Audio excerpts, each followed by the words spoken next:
A gente vive aqui numa região de conflito. Quão importante é essa atividade deles? A importância que eles têm para exercer a sustentabilidade? Ou seja, é o modo de vida das quebradeiras de coco que é responsável pela conservação do ambiente. O babaçu na vida das mulheres é de grande importância, porque ela traz na vida grandes lembranças.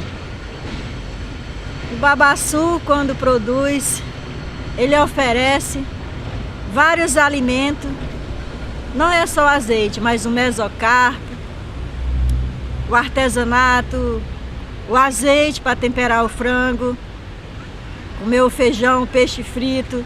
Esse é o babaçu, que quando o vento bate na palha, balança para lá e para cá, e ela diz, não vão me derrubar.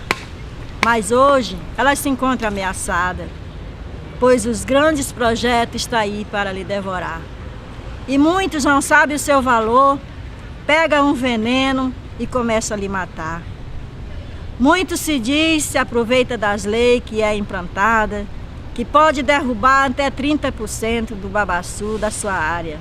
Se esse ano derruba 30%, o ano que vem derruba mais 30%, e no futuro o babaçu vai ficar só na história e a solidão de quem quer lhe valorizar. Ei, não derriba essas palmeiras. Ei, não devora os palmeirais. Você já sabe que não pode derribar, precisamos preservar a riqueza natural. O coco é pobre, grande riqueza, é obra da natureza, ninguém vai dizer que não.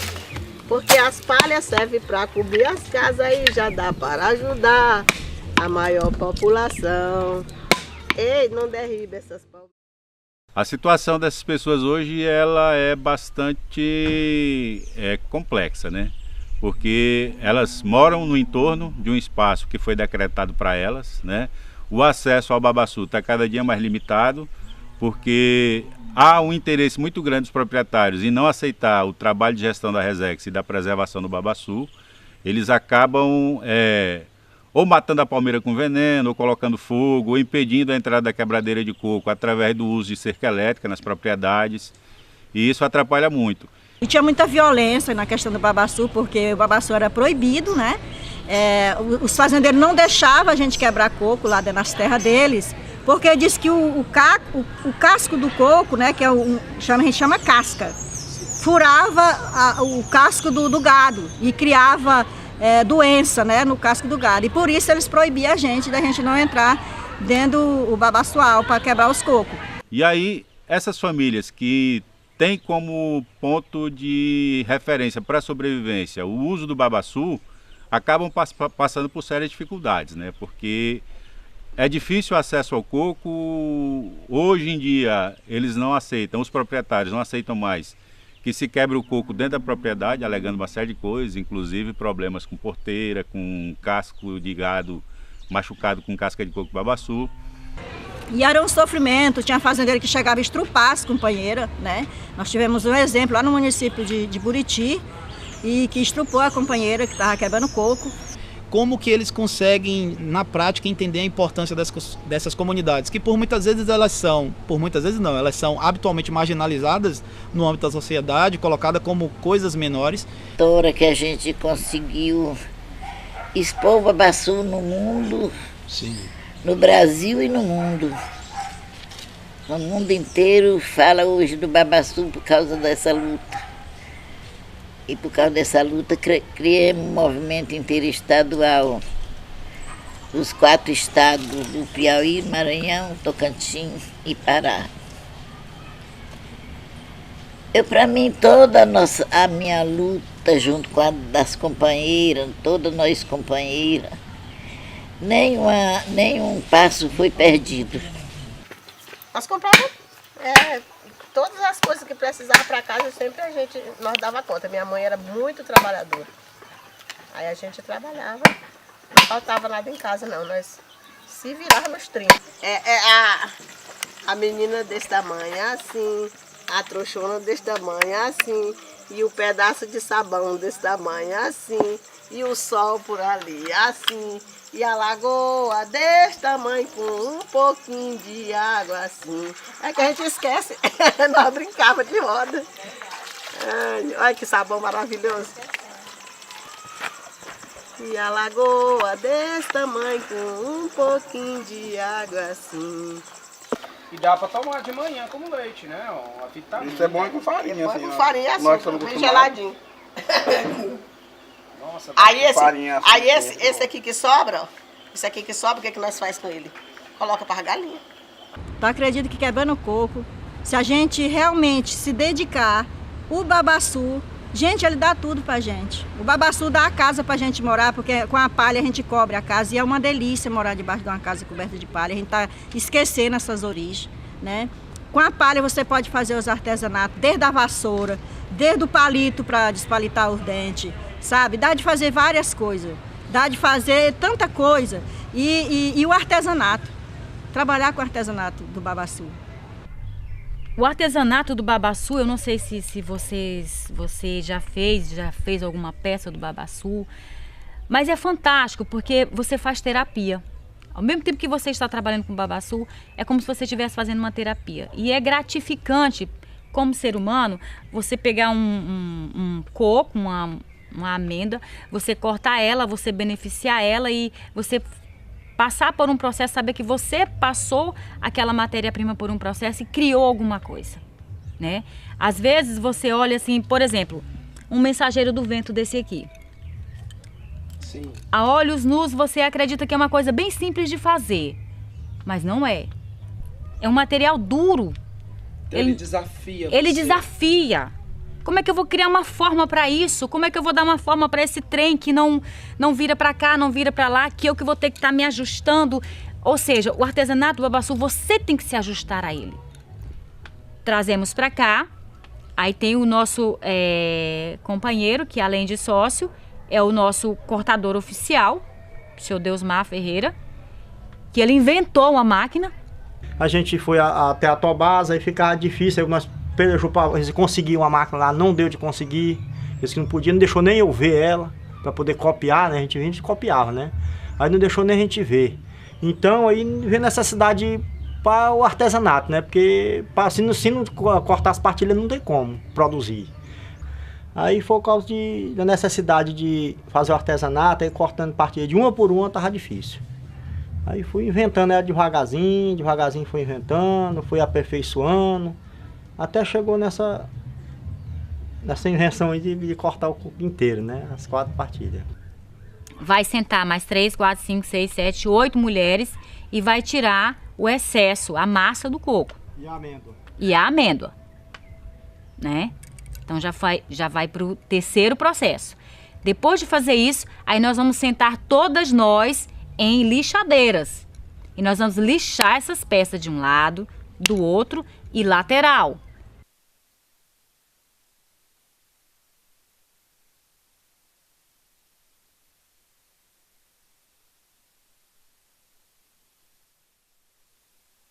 Depois disso aí, entendeu? Que ela vai estar toda lixadinha, bonitinha. Aí nós vamos limpar por dentro com aquela Dremel. É uma Dremel, uma máquina que a gente tem. E a gente vai limpar por dentro aqui, ó. Tirar todo o excesso, deixar tudo lisinho. Limpou por dentro, beleza. Aí nós vamos polir. Vamos para uma outra lixadeira e vamos polir essas pastilhas, tá? Vamos polir. O que a gente chama de pastilhas é isso aqui, né? Aí depois de polida, aí a gente vai para a mesa de montagem. Cada equipe tem a sua linha de produção. Por exemplo, quem trabalha com o mensageiro já vai selecionar as peças que dá para fazer o mensageiro. A outra vai selecionar para a cesta, a outra vai selecionar para o chaveiro, a outra já é para a semijoia, a outra já é para o descanso de panela, jogo americano, para o suplá e assim sucessivamente. O artesanato do babaçu, ele é um pouco mágico. Ele é muito interessante. Eu sempre ajudei as pessoas. Dentro da minha juventude, da minha meninice, eu sempre tive dó de gente mais fraca, mais pobre. E caçava qualquer jeito, não era dano, que era meu, porque meu pai também era lavrador. Mas era caçando jeito da gente a melhorar da situação de vida. E a gente conseguiu Aí foi assentada, essa fazenda foi assentada 268 assentados lá no PA Santa Cruz. Aí na mesma época também teve a Ouro Verde, que é 200 e poucos assentados que foi assentada. Aí teve a Mutirão, que também foi tudo desapropriada, tudo depois da morte do Josimo. Então o Josimo na vida dos agricultores foi uma luz. Falar do Josimo é uma coisa assim muito forte, porque antes do Josimo parece que eu nem vivia, eu só passava pela vida. Então a partir da hora que eu conheci ele, me parece que ele trouxe uma luz na minha vida e que eu me reconheço como mulher, como ser humano, porque nem esse reconhecimento eu não tinha. Quando mataram ele, que era uma pessoa que nós se identificávamos muito para conversar. O padre Josimo queria ter um mundo de paz só de alegria. Sei que muitos falaram que ele trabalhava a benefício da pobreza, porque iam quebrar coco nas fazendas, aí é despejado tudo fora, porque os fazendeiros não queriam. E através disso foi a morte dele, que aí o povo disseram que ele trabalhava negócio de terra, ele nunca trabalhou de terra. Ele mostrava os direitos que tinha e ajudava os povos que tinham as barracas que queimavam e ficavam as crianças, ficava a família tudo despejada. Aí ele mais a luzinha ia ajudar, aí fazia a cesta base e levava para o povo que estava tudo com fome. Aqui sempre tem situação de violência contra as quebradeiras de coco, contra a gestão da reserva, contra as lideranças, né, da associação, do sindicato. Se colocar um fio energizado numa cerca impedindo a pessoa de entrar é uma situação de violência. Se ameaçar uma pessoa com um cavalo em cima dela, quando ela está coletando coco no mato, também é uma situação de violência. Dizer, como tem históricos aí, registros inclusive, de que cada quebradeira de coco que entrasse numa propriedade, o fazendeiro ia deixar um filho nela, também é uma situação de violência. Quer dizer, são situações de todo dia, do cotidiano, silenciosas, muito, né, sempre, né, silenciosas. Quando a dona Raimunda estava mais nova, lá em São Miguel, a gente conseguiu até uma pequena indústria, né, para tirar o azeite. Só que aí é o grande comendo o pequeno. Aqui tem a Tobasa, que é uma empresa que compra babaçu na região. E a gente tinha a associação que também comprava os cocos da nossas sócias, das nossas quebradeiras, né, nós, né? Vendia para a associação. Só que aí a Tobasa tinha mais dinheiro, ia lá e comprava mais caro o quilo. Aí foi quebrando a associação, porque é uma estratégia que ele usa, né? Aí quebrou a associação, assim, nesse modo de comprar o produto das próprias quebradeiras. Eu pretendo que essa entrevista que eu esteja dando para vocês aqui seja uma maneira que alguém tenha compaixão de me ajudar ainda a fazer esse memorial e também o Viveiro de Muda, que se eu morrer e esse memorial estiver pronto e o Viveiro de Muda estiver funcionando, olha, não tem mais coisa melhor do que eu levo na vida. É como se eu morresse antes de criar o MIC-CB, ou antes de criar a federação, ou antes de criar o sindicato, para mim saber que está deixando uma coisa aí para o povo.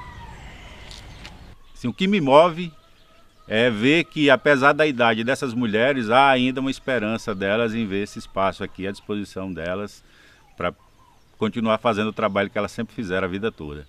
Se você conversar com a quebradeira de coco, todas elas, indistintamente, vão dizer: eu comecei a quebrar coco com 5 anos de idade. Então tem quebradeira de coco com 70 anos de idade que continua quebrando coco até hoje. Isso acaba motivando a gente a pelo menos contribuir para que isso se mantenha, né? Para que essa chama não se apague e as pessoas continuem pelo menos com essa esperança de que um dia elas terão um espaço para praticar o extrativismo de uma forma mais ampla e restrita e sem nenhum medo, sem nenhuma violência em redor delas.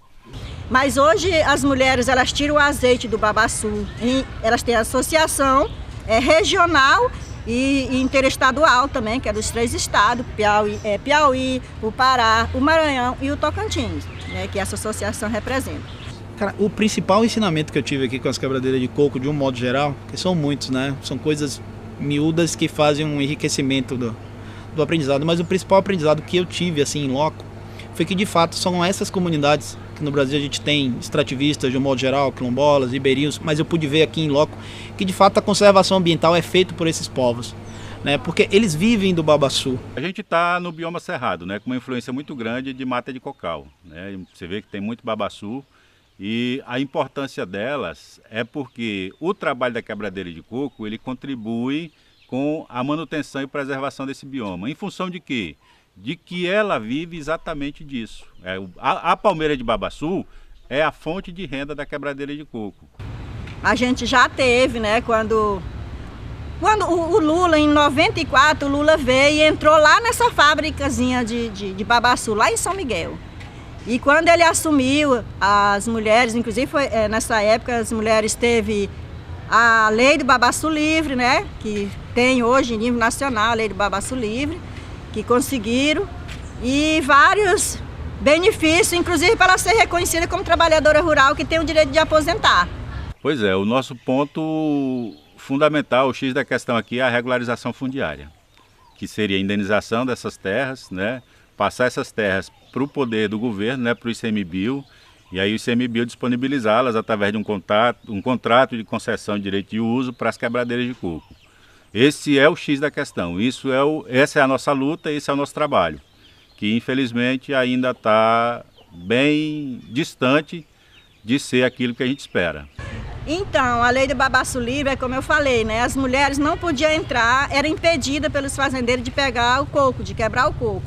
Aí, a partir da hora do babaçu livre, ela pode pegar esse coco. Se o fazendeiro não aceitar ela quebrar lá dentro, mas ela pode retirar e quebrar na beirada da cerca. Há um dizer deles aqui, das próprias quebradeiras de coco, que a palmeira de babaçu para eles é pai e mãe. Então, você vê a importância disso para o modo de vida de uma pessoa e a importância ambiental de uma condição de vida dessas aí que hoje a gente está penando muito em função de toda a degradação e da ausência de respeito para com a natureza e da boa vivência do homem com a natureza. Os holofotes foram todos para o capim dourado. Merecido, sim, porque é um artesanato extremamente fantástico, isso aí eu não vou dizer que não. Mas eu acho que devia começar por aí, dividindo os holofotes. A quebradeira de coco, ela mantém essa relação. É uma relação de mulher, né? Palmeira, quebradeira de coco, preservação da natureza, é uma coisa bem interessante, bem bacana de se vivenciar e de se trabalhar.